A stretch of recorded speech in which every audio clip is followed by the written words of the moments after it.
Welcome to the Cold Case Christianity broadcast, the only Christian case-making program hosted by a cold case homicide detective. J. Warner Wallace has been investigating cold case murders in Los Angeles County for over a decade. His work has been featured on Fox News, Court TV, and Dateline. For more information about Jim's work and the case for Christianity, please visit coldcasechristianity.com. Now, here's your host, J. Warner Wallace.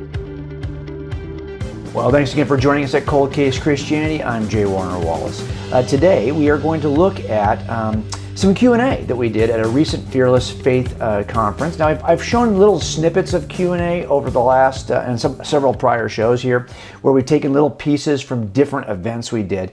But what I'm going to try to do this time is include a long Q&A that we did for about 20 minutes at a recent Fearless Faith, so you can kind of get the ebb and flow of what Q&A sounds like at these events. Now, what I love about question and answer sessions is you have no idea what's coming, and you get a chance to kind of just be off the cuff. It's not rehearsed, obviously, and we don't even sometimes have all the kind of visual presentation we'd like to have to answer some of these questions, but that's kind of the interesting part of it. It actually gives us a model, I think, of what this might look like conversationally, right? If a friend of yours was to ask you a question about the Christian worldview, what would your answer sound like if you didn't have a stage presence where you had, all the visuals and all that?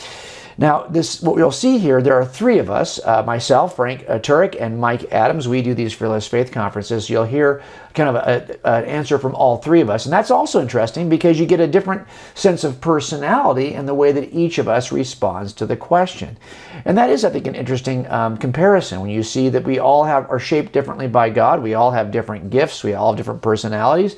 And God actually uses this to kind of reach different people. Because in that audience, you don't know who's going to be out there, who's going to be more inclined to hear the answer in a way that is winsome from, say, Mike or some Frank or from me. You just don't know who's out in the audience and how they're shaped, who it is they're going to resonate with. And I think we are different enough on the stage to offer different responses. So we're going to play this. Before I do, though, I want to do a shameless plug if I can, because Cold Case Christianity for Kids has just been released, and so it's a very new book for us. It's a children's version of Cold Case Christianity, and what's kind of cool about it is, number one, shaped for young people, 8 to 12 years old. I think it's accessible. I think it's the kind of book that young people could actually dig their teeth into, and it's brief enough, it's fast-paced enough to keep their attention, while it still teaches them the important principles that we talk about in Cold Case Christianity. So, for example, we do talk about the chain of custody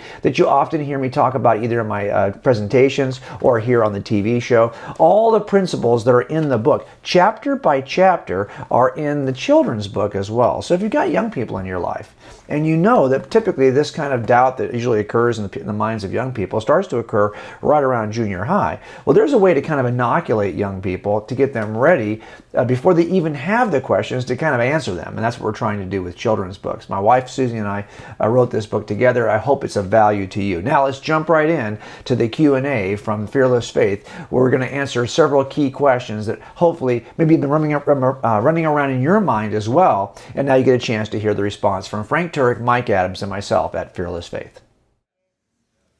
Now I'm going to ask my partners in crime to come up here to do a Q&A with you. Is that okay? Yeah. So can I have Frank Turek and Mike Adams come to the stage? Excellent. And now we've got a microphone here that we're going to bring up to actually ask questions. Franklin, you want to? King Josiah is over there. And we have time for a few questions. We know we're a little bit late, but questions are always interesting. So if anyone has a question, just go over to that microphone over there and fire away. One question per person, please. And if it's a hard question, Jim will handle it. No, it's one of those things, too, where I want you guys not to... This is your opportunity. When we say opportunities, this is your opportunity. So if you've got something that's bugging you or a real question that you need answered, this is a great chance to do it. Make sense? And we're going to do it at the end of tomorrow, too. Yes, we will. Provided we're not raptured before then. Yes, sir. What's your name? Paul. Hey, Paul. What do you do with a person that you've talked to, you've explained things to, and you're pretty sure they understand it, but they just really don't want God? They don't want the answer. Then what? I think you pray for them, and I can almost guarantee you this, at some point in that person's life, there's going to be a tragedy or a suffering of some kind, and then your phone will ring. Because they're not going to call their atheist buddy when something goes wrong. They're going to call you, a person of spiritual depth who has demonstrated that you care for them and love them, and that will then be the opportunity to go further. When the student is ready, the teacher will appear. So if any one of us up in here had the cure for apathy, we would be multi-billionaires. I'd give it to my dad first, to be honest with you. You would what? I'd give it to my dad first. Yeah. You guys are awfully apathetic about asking questions. Come on now.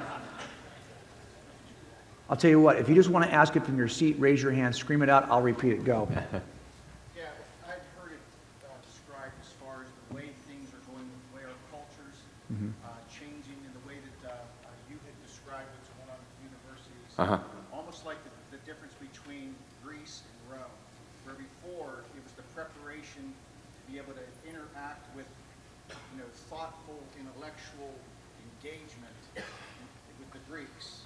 And now it's changing more to the Roman type style. I don't care what you've got to say. I'm not interested in your argument. We're going to overrule you with power. Okay, so the question basically is this analogy that people sometimes make between Greece and Rome, this idea that you were saying in one culture we could argue our way, rationally make cases, Greece, but now we're in a Roman kind of period in which power is all that's concerned, it's more subjective, and they don't care about our arguments. So what do we do in this setting?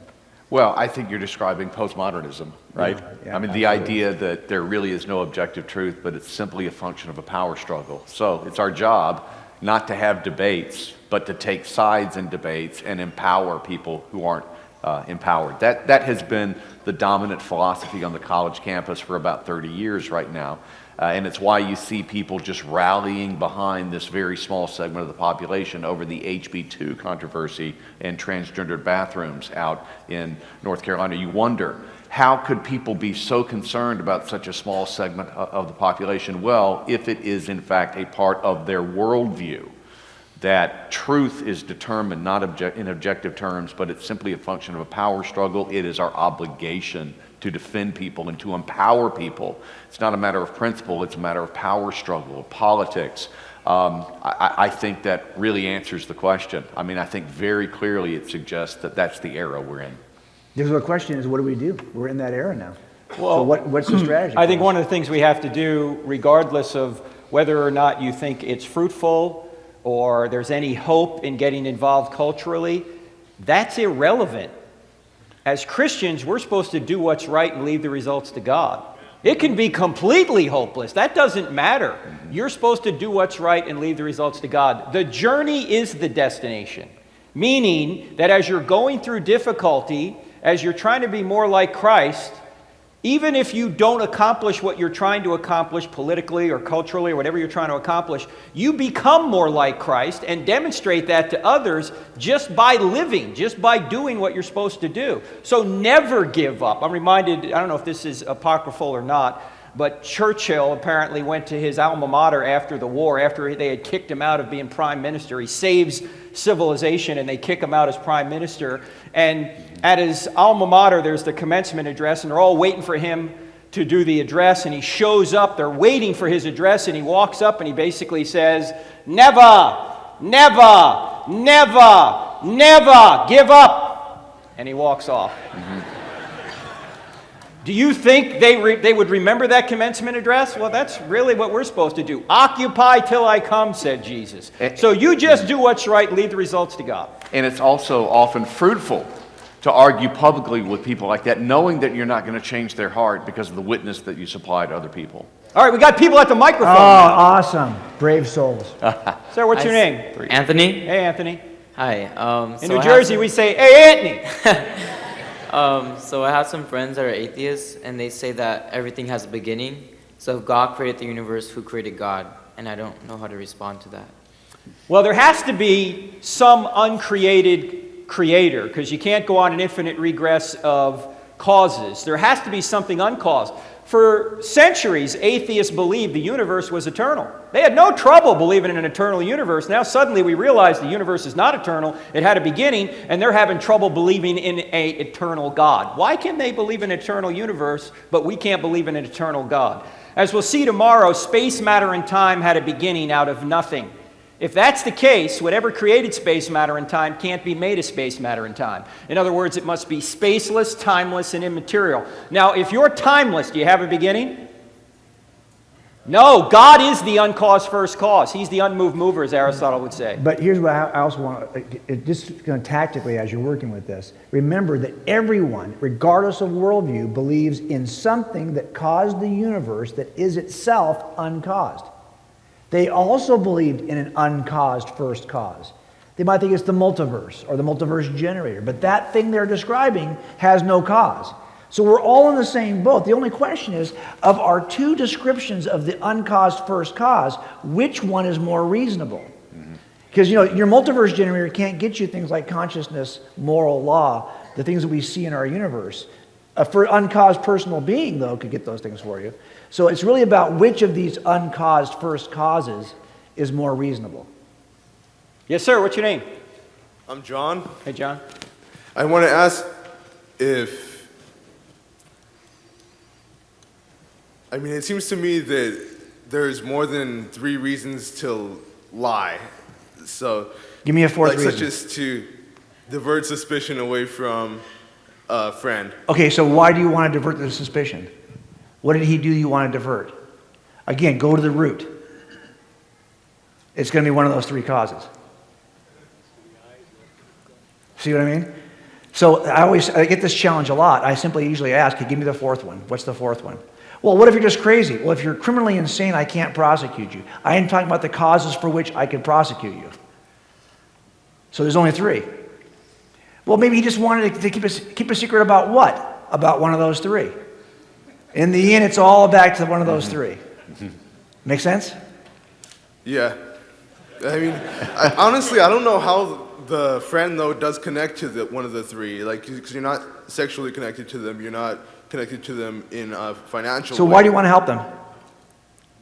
Because you're just friends with them in a platonic So it's way. an issue of power and authority then. You want to be respected by your friend. I suppose they could be. Right, you want to be respected by your friend. You don't want to disrespect your friend by telling the truth. So now you're lying because you want to be respected by your friend. You're in one of the 3.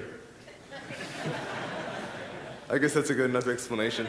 No. I don't mean it to be, kind of cocky, but I get you. And that's what we do in real criminal trials. In real criminal trials, we ask exactly those questions. And my partners will say, well, why would you do that? And then it's going to end up being, and it can be very nuanced, very subtle. Sorry, go ahead.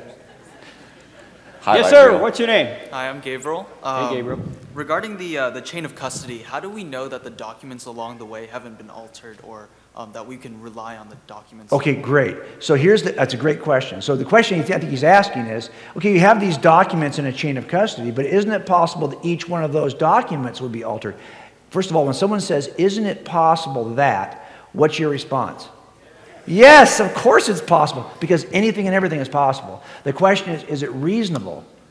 So now what you're suggesting is not just that the original documents have been altered, that'd be a pretty good conspiracy, that we have a vast conspiracy that spans 3 centuries of different generations in which all of these documents have all been altered to make it look like there's an accurate chain of custody, when in fact it's not an issue of one document being altered, it's an issue of hundreds of documents over time being altered by different people groups in 3 completely disparate portions of the empire.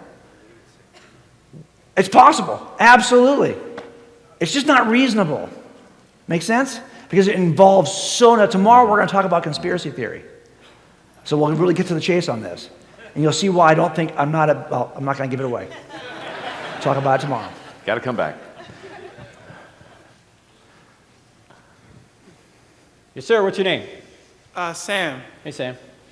My question was, when you come across people who you need to share this information with, people who need to know this, how do you discern between people that you should share this information with, and casting pearls before swine, like hard-hearted people who we have the commandment not to cast pearls before swine. How do we tell the difference between those people and the people who need to hear this, who will receive it? I'll make it fast, I promise. He's come over here and tell me, Jim, No, make go it fast. do it. He'll put it on a screen. Can we Yes, bring the I'll screen go back up? to my PowerPoint for a second, folks. It's going to be a black screen. Okay, I'm going to draw this on here. I hope Called it'll show. babysitter. There it is. It's in red. Can you see it? There you go. Can you see it now? It's not very thick. Is there it? it is. I'll try to make it thicker. Now you're going to ask me to do things I'm not quite sure I can even do. Let's see. Hang on one second. I'll make it yellow. Is that better in yellow? Okay, It's good. fine. They can see it. So here's the spectrum when we pick a jury. This is the spectrum of people we pick in a jury. All kinds of folks get called in for jury duty. We put them on a panel. They're divided into two broad categories. You have people in this category and people in this category. These are people on this side are people who are pro-prosecution. They just love prosecutors and cops. They pretty much believe anything you say. But they like cops. On this side, you have people who are pro-defense. This is a D. This is a P. Sorry. Can you see that? Okay, I'm up with my fingers. Okay, so there's a pro-prosecution folks and there are pro-defense folks. So these two groups are broken in half. Okay, so we have group 1, group 2, group 3, and group 4. Group 4. Got it? Yeah. These folks in group 1 are so pro-prosecution that they believe anything cops say. This is an exclamation point. And you can see that they are just totally pro-prosecution. In group 2, they're pro-prosecution, but they're open. They'll do the right thing. If you don't have the evidence, they'll put a question mark there. And then you have in group 3 people who are pro-defense, but they're open. They'll do the right thing, so they got a question mark also. And then you have people in group 4 who are so pro-defense they never trust anything any cop ever says. Forget it. You're out of here. Do you see the 4 groups? Yes. When we pick a jury, we're trying to get rid of groups 1 and 4. The prosecutor wants to get everyone in group 4 out of it because they'll hang your jury. The defense attorney wants to get everyone in group 1 out of it because they'll convict your guy. Got it? Right. So we're looking for people in groups 2 and 3. Now, I'm telling you this because this really relates to our evangelism also. Because it turns out that the people in our world are broken into 2 groups we can preach the gospel to. There are people we can talk the truth about. In the first group, this is now a B. If you can see, it's a B. These are believers. And these are unbelievers. Here's a U. In group 1, we've got people who are such strong believers, you could get the body of Jesus and drag it in front of the bones of Jesus. They would say, I don't care. I'm still in. I don't care what you show me evidentially. I will never change my mind. I am a Christian. Great. They're in group 1. Group 2 are Christians who are starting to have doubts. Group 3 are atheists that are starting to have doubts. And group 4 are atheists that I don't care what you say, they don't want to hear you. So how do I deal with these groups? Clearly, the groups in 2 and 3, again, are the sweet spot. But I actually want to share the truth with group 1. Because they don't even think you need to have any evidence for what you believe. But guess what? They're raising kids in their family, and they're in group 2.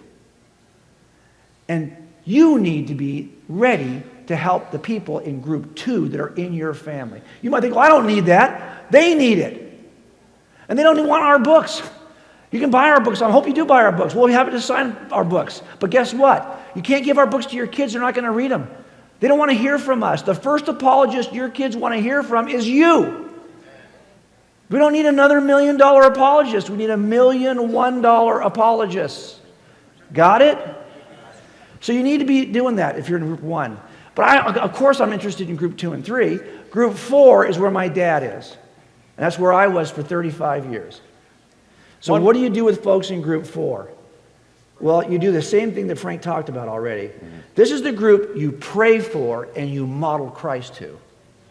Because at some point, until God calls them into group 3, you won't reach them and it'll feel like it's a failure. But trust me, I was hearing you when I was in group 4 before God pulled me into group 3, and I remembered everything you said once I was in group 3. So it's worth your time. But remember that that's the group that right now, if they're in the room, they're live tweeting what a jerk I am. They're adamantly against us. And they're blogging against us and writing against. They hate us. So we model for that. Now, I just sent a group of students to Berkeley, right? We take students to Berkeley to expose them to atheism, okay? And I teach them this stuff, and when they go, I saw they sent me pictures from Berkeley. The students are wearing shirts that said, I showed you these, I'm praying for group 4. So you'd be praying for group 4. Okay? Yeah. And Sam, the short way to find out where people are is to ask them the question, if Christianity were true, would you become a Christian? See how they react to that. If somebody goes, well, sure, and it seems they're sincere, they're in group 3 probably, right? If somebody says no or says, yeah, but you couldn't do that, because I get that a lot. If I could show you it was true, would you believe it? Yeah, but you couldn't do that, they're still in group 4. Do we have just a couple more, maybe one more? One more. All right. One more. We gotta send the crew home. Hi, what's your name? I'm Gabriella. Hey, Gabrielle. Well, I had a sociology of religions professor. It was bad. One of the main arguments he was making was that people in the of course, people in the Middle East are going to believe in Allah or Shiva. That by me just living in this area, of course we're going to be Christians. I don't know how do you answer that? Oh, okay. Yeah, you were brought up in a Christian environment, and therefore you were a Christian. Is that the idea? And if you were brought up in Saudi Arabia, you would be a Muslim. Yeah. And Richard Dawkins says the same thing. Mm-hmm. It's ironic that Richard Dawkins says if you're brought up in a Christian nation, you'll probably be a Christian, when he was brought up in an ostensibly a Christian nation, and he's an atheist. Right? That doesn't determine whether any given religion is true. The question that we have to try and discover is where does the evidence point? Is Islam true? Is atheism true? Is Christianity true? Regardless of where you were brought up. I mean, in Saudi Arabia, if Christianity is true, it doesn't matter that everybody in Saudi Arabia is a Muslim. They're wrong. Of course, if Islam is true, it doesn't matter how many people in America are Christians. We're wrong here. So the question is, what is the evidence? That's the real question. And the history of Christianity actually betrays that. Because let's think about it. In the first century, the only Christians are not in a Christian environment. And they changed the world by doing just the opposite. By becoming Christians in an environment that has no context for Christianity. And if that was true, why am I a Christian? I honestly had no exposure positive to Christianity at all. So I think that the history of Christianity is the power of the Holy Spirit to convert people in the most hostile of environments in spite of their cultural upbringing. And if that wasn't the case, there wouldn't be a Christian here tonight to ask that question. Make sense? Okay. Now,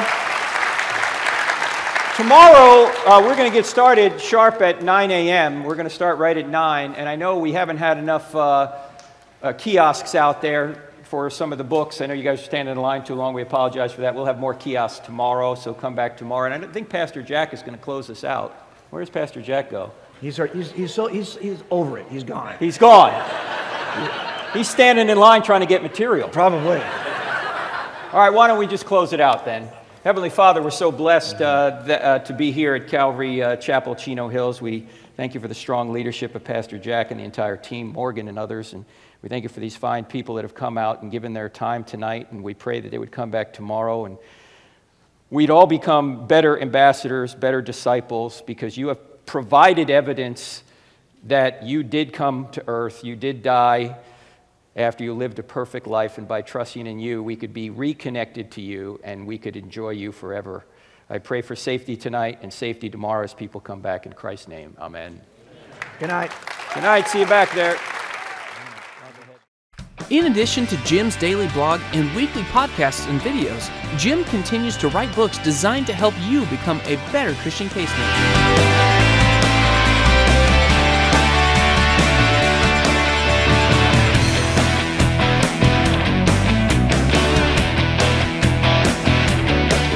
These resources will help you defend what you believe and share it with others.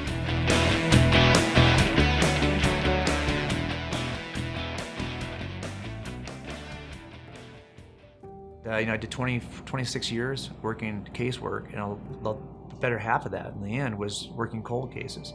And those cases got on national media. I mean, I think I've been on Dateline more than any other detective in the country. And the people who are involved in the process, if it's not that show or other media shows, are not always believers, but they get a sense of, well, this guy can puzzle a case together. Not that I'm the only one who can do that, but you develop that skill set. If you're working in this industry, trust me, if you're out there watching this video, you know, if you're a cop, how to put a case together. So once you've demonstrated that, I think, for people, they may not agree with your conclusion, but remember, the evidence doesn't say anything. And science doesn't say anything. It's scientists and evidence evaluators that say something. So we're all looking at the same data points. We're all looking at the same evidence. I've got to draw an inference from the evidence, and I land it this way. Now, you may not agree with my inferences, but I think you can at least respect the fact that I've done the homework of presenting the evidence so an audience can assess it for themselves.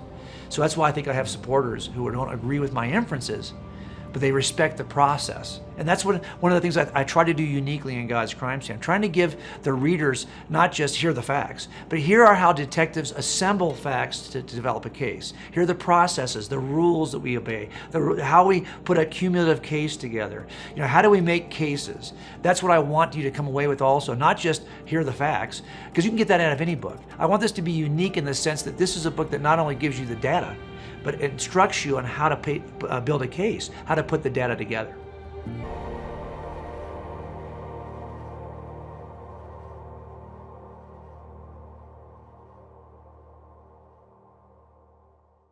Well, there you go. You have a chance to kind of hear the response that we might get. You know, it is similar to the kind of response that Frank or I would do with Bobby Conway at the 1 Minute Apologist, right? Where we spend time just trying to give the quickest answer we can. But of course there, typically Bobby will tell us in advance what it is he wants to ask us. What I love, as I said before, about Q&As is they are spontaneous. And what's great about that also is you get a chance to see kind of how we think about these issues, even though we may not have thought as deeply as somebody who writes a book about these issues. Most of us have thought and listened to these questions on college campuses or in these settings long enough to actually have gained something from that process that we can then transfer on. So the more you listen and watch Q&As, and by the way, a great source for those is Frank Turek has built on Facebook a page for Cross-Examined, which is his ministry, a page for himself. It's run by Jorge Calderon, who does a great job of uploading Q&A, small videos, Q&A videos from Frank's events. So check that out on Facebook to get even more of these kinds of responses from Q&As. That's it for this week. We'll see you right here next week at Cold Case Christianity. Thanks for joining us at the Cold Case Christianity broadcast. If you're interested in more information about this week's topic, please visit coldcasechristianity.com. For a thorough investigation of the reliability of the New Testament Gospels and the case for Christianity, be sure to purchase Cold Case Christianity. A homicide detective investigates the claims of the Gospels.